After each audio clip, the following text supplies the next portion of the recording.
Hey, what's up guys? Phoenix here. This video is going to be another YGOpro Duel video, and this time it is going to be with some more Ritual Beast games. Ritual Beast specifically playing with Ritual Beast Return, the new spell card that is being spoiled for release, that has been spoiled for release, and has been released in the OCG as of the Raging Tempest pack, alongside with Spiritual Beast Tamer Winda, which is got a really cool, little bit of naming to it because it counts as both a Spiritual Beast and a Ritual Beast Tamer, if you look at its name. Really neat and really cool, as well as, Ritual Beast Return being another starter card. Now, in the previous video that I played with this deck, it wasn't really doing that well in terms of getting out of the early game, and so what I've done is I've changed the list around, utilizing ideas that I discussed in that video, which were trimming down the trap lineup to only ones that really mattered the most, and that is the searchable traps, Warning just because it's very powerful, and then Macrocosmos. Putting in Dimensional Fissure because that was something that I omitted from the last build just because I was trying to find other cards that actually advanced my helped my game plan more than D-Fissure did, but in this build it just seems to work a bit better because you're trying to get to cards like Conahawk and Petalfin rather quickly. But basically the main purpose of this deck is that I've increased the monster count of this deck by quite a significant bit. I've bumped Winda up to 2, I still can't justify 3 of it. I've cut Wind down to 1 just because it's a name that doesn't really matter that much anymore because Goldsark just does everything else with Ritual Beast Return. And then putting the Rampangas and Conahawks are still at 3, the Elders at 3, and then there's Brain Research Lab and Oracle of Zephyr here to go with the 2 Zephyr and Pilicas with double Terraforming. So this essentially means that with 2 Terraforming and Oracle of Zephyr, along with these 18 other monsters, there are effectively 21 monsters in the deck, but if you draw Terraformings outside of needing another monster to, fuel your Ritual Beast Return to get you out of the early game, you can then just, use it for Brain Research Lab, which also just does wonders with Spiritual Beast Tamer Winda, because Winda can be combined with literally any other monster, including another copy of itself, and it can make you an ulti fusion, because it's counted as both names. It's counted as one of either of the names for the fusion requirement. So literally this, plus any other one of these 17 monsters, including the other copy of itself, is just a fusion play. So there is that. Now this list is very experimental. I've tested it quite a bit and I've been liking it just because it does play very combo orientedly. It's very much like you don't get bogged down by a bunch of traps and non-combo cards anymore because I've slimmed those down, and ultimately I've just been having some fun with it. So we're gonna not waste any more time in this little area of the video after I've explained what the entire concept of this deck is, and let us just jump into the first game, shall we? Alright, so I don't know what he's playing this time. He's actually either going to be playing Metal Foes, or he's going to be playing, like, the fucking, Lawnmowing next... Oh my god, 60 cards. He's probably playing Lawnmowing next door.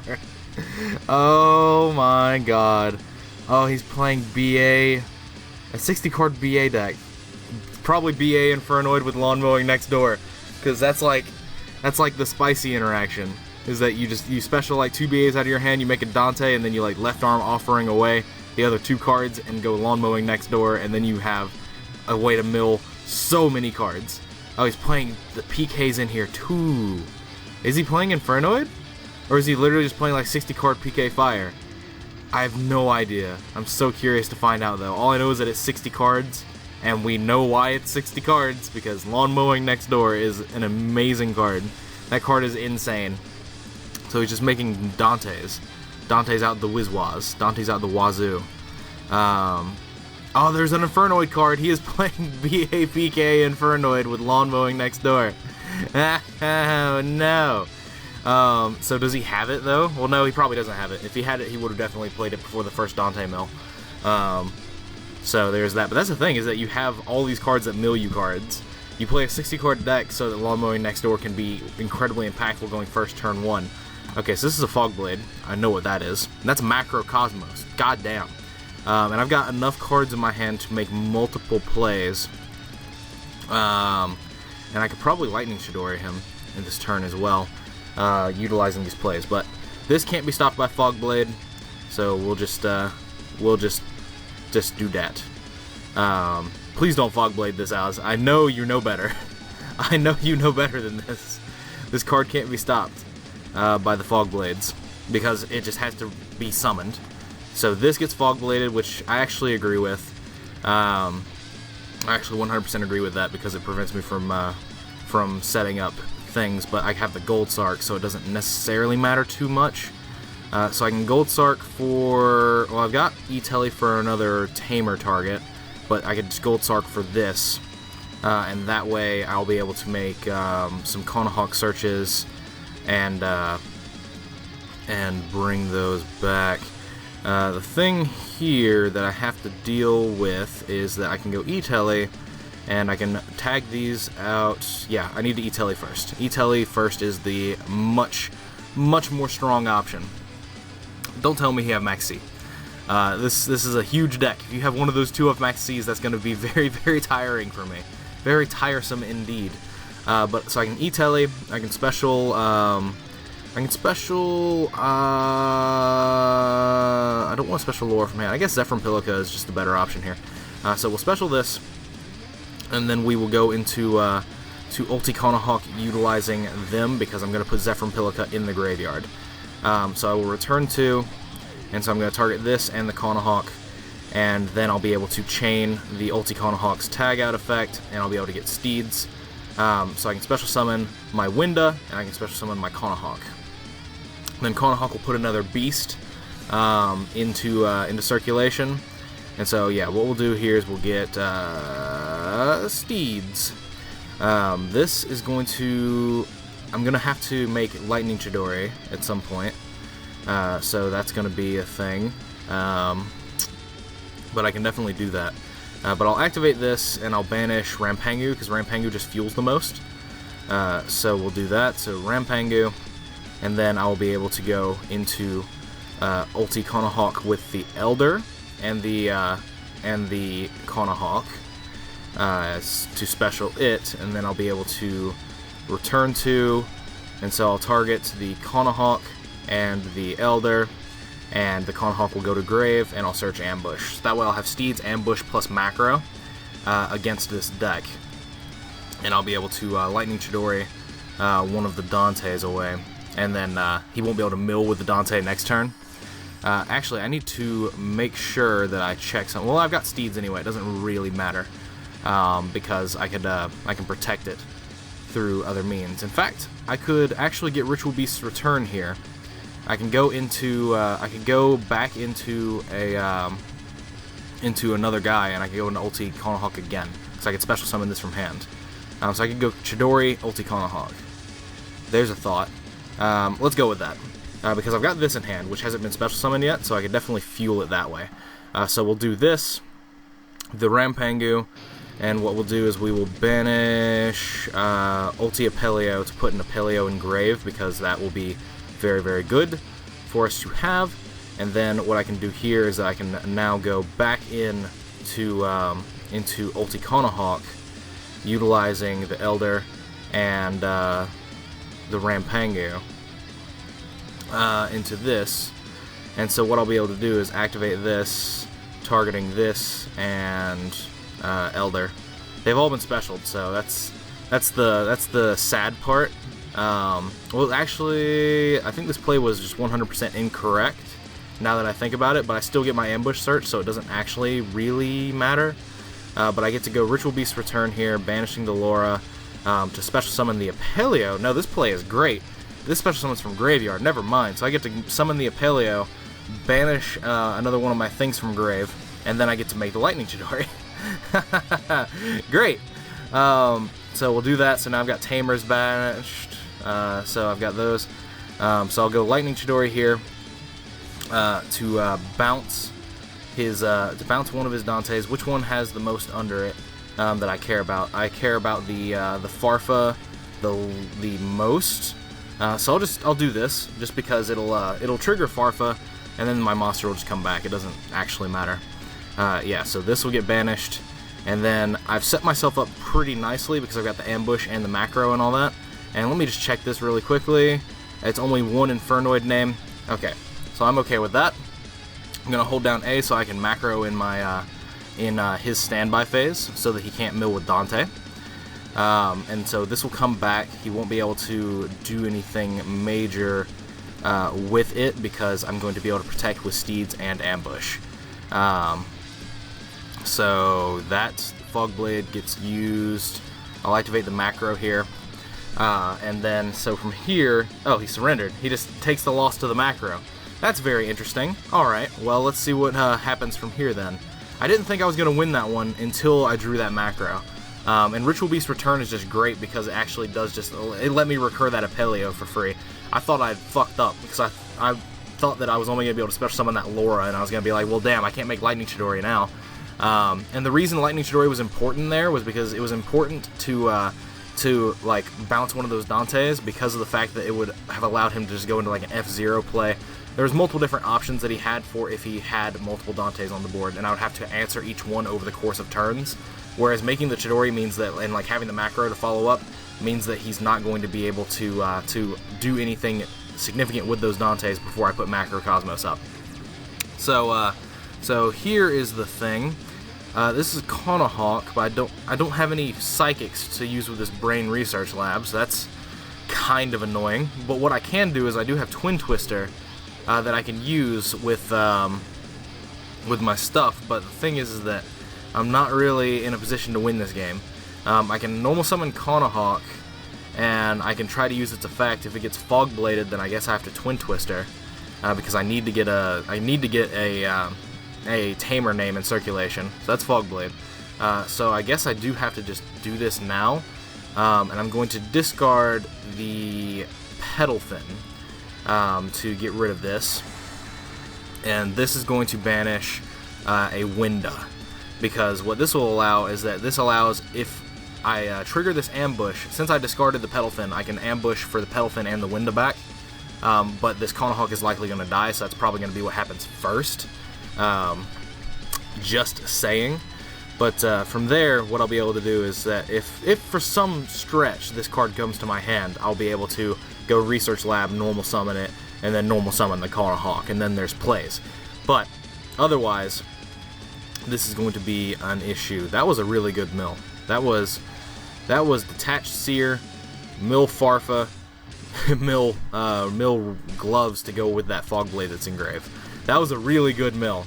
That was a very good mill. And even if he like has Lawnmowing next door here, well, again, he probably would have activated that first if he had it. So I guess he just hasn't drawn it. Either that or he's just like, I wonder if he's actually playing Left Arm Offering. I mean, I told him about that card, and I'd expect him to be playing it, but he may just not be playing it. Or he may have it in his hand, he may have drawn it for turn, and he doesn't want to play it first hand without just like exhausting as many resources as possible to like summon rank 3s. Because like here is where Left Arm Offering would be really good, because he's got 2 other cards in his hand. He's made 2 Dantes. That way he'll be able to Left Arm Offering for the card, and then that put him at 46 in deck. That means he gets to mill 13 cards and then 3 more off of Dante. So that's where this card is. That's where that stuff is really key and really good. But ultimately, right here, right now, it doesn't seem like it's doing the hot best that it could be doing. But I still think I lose this game handily because he hasn't normal summoned yet, and there's the tour guide. So like the thing is the only thing that I could see me doing to win this game is that like I can ambush into the Winda, and then the Winda will die, and it will summon Ulti Guy Pelio just to be a beater. Like, that's the only thing I can really see, and then I have to still draw a Tamer next turn, so that my Brain Research Lab can like handle it, because then I'll be able to have Tamer plus Conahawk. But as it stands, I don't see any major way that I'm going to be winning this game, because this card's effect is negated because he summoned it off Tour Guide, so he gets to summon he gets to add this to his hand. He gets to, I think he's already Fog Bladed this turn. No, he has not.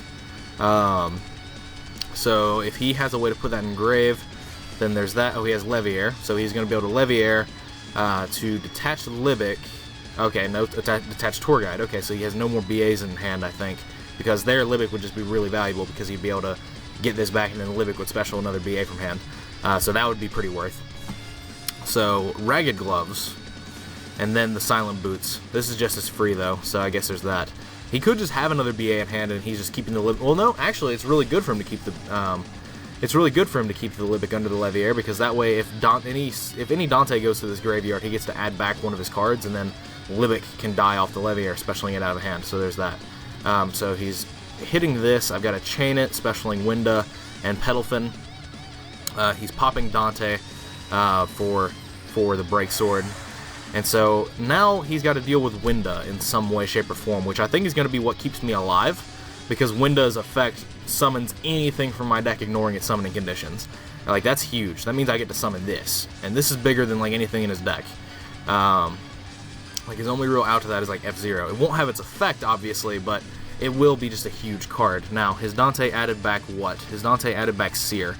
So now, if the Leviair dies, that means that Libic can special summon the Seer from his hand, and I believe Seer has already used its effect this turn, if I remember correctly, but on a future turn, like next turn, if I kill this Leviair, the Libic will special Seer out of his hand, which Seer can then float into Dante, or can float into Graf, which is in his graveyard.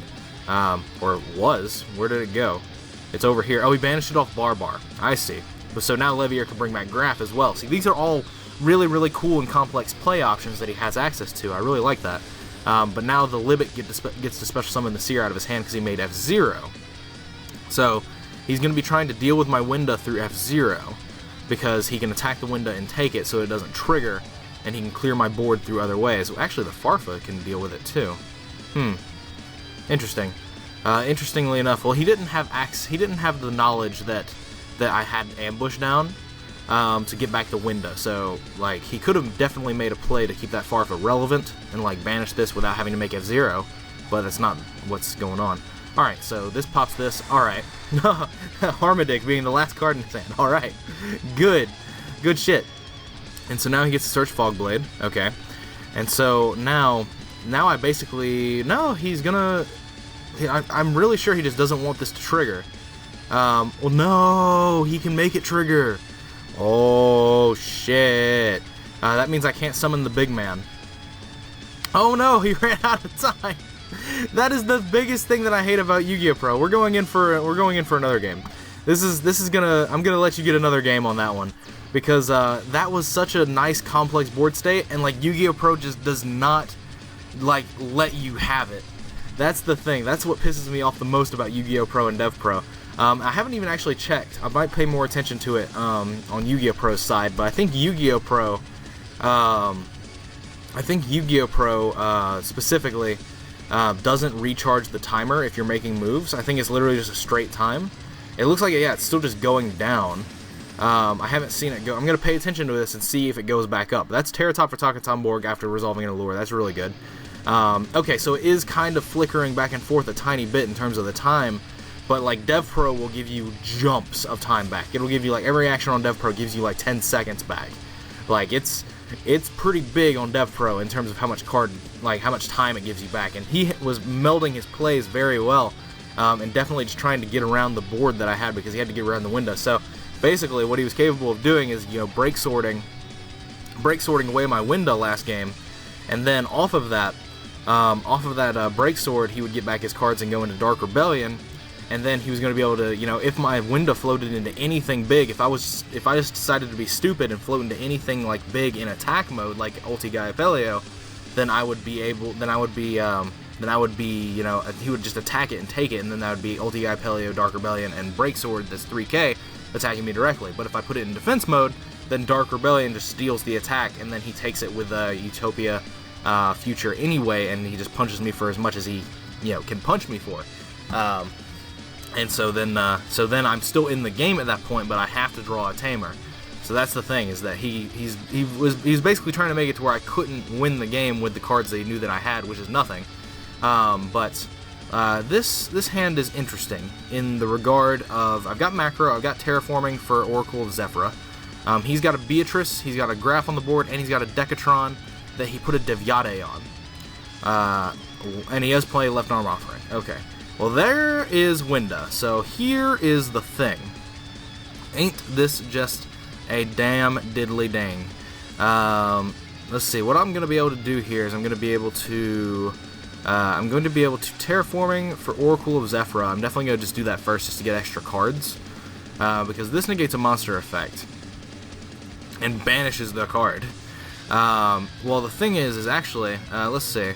It can't banish a card if it's already back in the extra deck. So that's the key thing here that we have to keep in mind.